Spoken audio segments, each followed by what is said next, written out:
Hey everybody, welcome back to Bible Fun with the Duns. Today we're in Exodus chapter number 18, so let's get started. Okay, so here's what I like about Exodus chapter 18.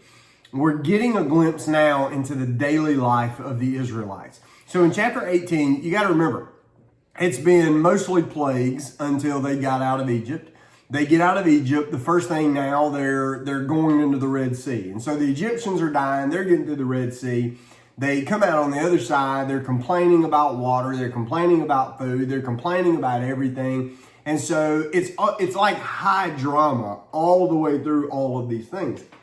Chapter 18, though, is weirdly about like there's not great trials. Now there's an issue, obviously, because I mean it's recorded here. But it's almost a relief to move into a chapter and to understand that there were days that within the Israelite life that were fairly calm and quiet. And they've come out of Egypt and now they're really developing a society.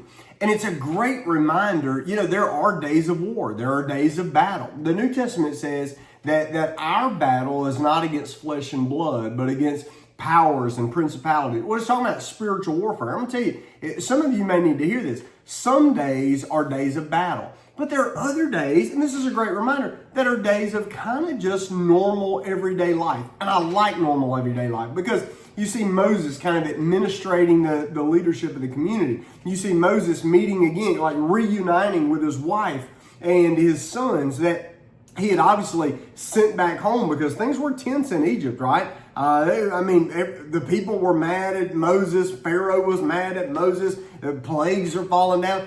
Wouldn't it have been easier for his children and his wife, they're from, just to go, hey, why don't we y'all go back home and stay with daddy for a few days?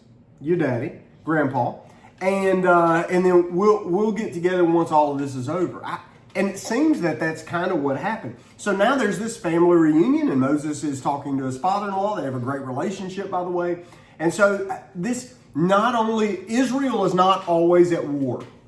There are lessons to learn even in the daily administration of things too. Now, something else that is interesting to me is Moses' father-in-law.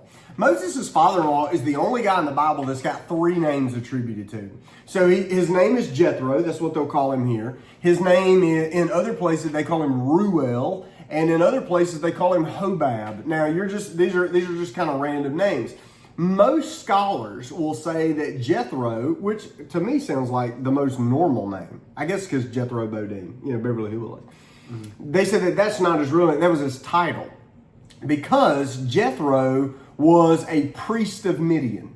And so he is this kind of obscure God-fearer, probably, but he did not know the covenantal name of God, Yahweh, because he just revealed that to Moses, right? So you've got him, and we're not sure if he's like worshiping multi gods, almost like a tribal leader of some other land. But it does seem that he's this high-ranking spiritual advisor, and when he comes to meet Moses, they call him Jethro, but this is alluding to his position of spiritual leadership in his community. So he's come just to deliver Moses' family to him and just kind of have a family reunion. But there's probably a lot more to that. I want to get to it briefly, but Jax, what was your takeaway from this? Okay, so basically what's going on right here is Moses is under a lot of pressure, and his father-in-law sees that because all these people, he's got something like 2 million people, and it's probably grown since then because they've been wandering around for a really long time. So he's got all these people coming to him about all their problems, and Moses' father-in-law looks at him, he's like, hey man, you can't take all that on your own. You have plenty of people here who can help you with that. And Moses is like, you know what, you're right. And so what we see right here is we see someone coming up to Moses and offering his assistance. And so what you'll also find in our regular lives is we have people all around us who are just willing to help out, and all you got to do is ask. And so coming from a chapter where we see them at war, and Aaron and Hur help Moses raise his hands up, we now see Moses' father-in-law, Jethro, whatever his name is, all those names. We see him. There's some thunder outside. Yeah. But we see him helping him in everyday life too. And so the way we can look at that is we don't only need help from others. We don't only need fellowship in our troubled times, but also in our regular times as well. We need, like, we're made for relationships, right? So God made Adam, and then he made Eve so that he could have company, right? So we are made for relationships, and so we can't go about any part of our life without having those people to lean on and help us. All right, so we just finished 1 Corinthians, okay? What metaphor did the Lord use to describe the interconnectivity of believers' lives? The body. That we are a body. Some are eyes, some are ears, some are the mouth, some are the hands, some are the feet. Well, here's the deal. If you have to do everything, then the body is not functioning.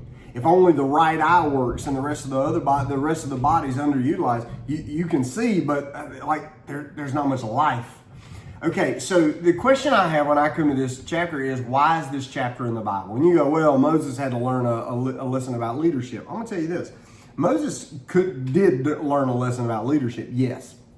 And it's a great lesson. I mean, and Jax is right on with his takeaway. This is community. This is fellowship. This is what the New Testament will talk about. We're called to equip the saints for the work of the ministry. So if you try to do it all, it's not going to work. We got to spread this thing. That's one of the reasons, like at church, we're doing that ministry fair, equipping the saints for the work of the ministry. But I think there's something else going on here. So Jethro, that's his priestly title, is converted here. He's saved. How do we know? Well, look at verse number 11. So in the passage, it says this. He's speaking. He says, "Now I know that the Lord is greater than all the gods, for in the very thing in which they have behaved proudly, he was above them all." He was above them. So now he's confessing this, and this is public confession. How do we know it's public? Because it's written down. Everybody hears it. And so now we've got perhaps a story where this extremely religious and public figure is confessing his faith in Yahweh as the only and the supreme God of the world. Now listen, his conversion, imagine, his conversion would have made big news. That's big headlines for all the nations around, because now this great man has come to agree that Yahweh is God.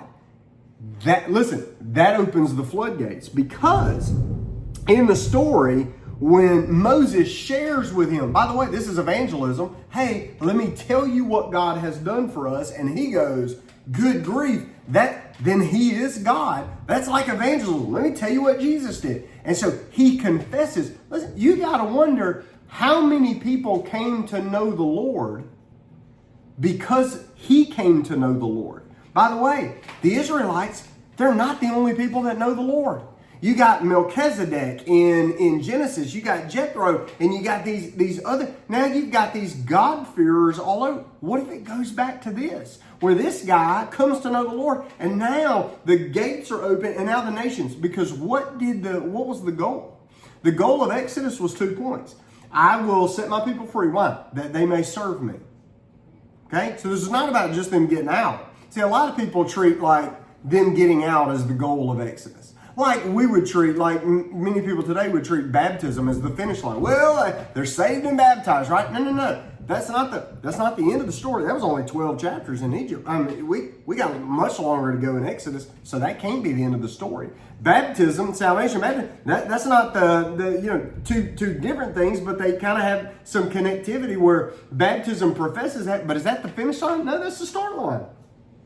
And so now you got evangelism, and you've got this moment now where Hobab, Ruel, whoever he is, this signifies he joins the family. He continues on the journey with them. Why? Because he says, you guys are following the real God. I'm going too. And so this is evangelism. What did God want to do? He wanted to show his power to Egypt, to Israel, and to the world. Well, now it's happening. Because the world, starting with a Midianite priest, the world is coming to know him. I think that's what you're finding here. Okay? Hope you enjoyed that. Tomorrow we'll see you in chapter number 19. See you then. Bye.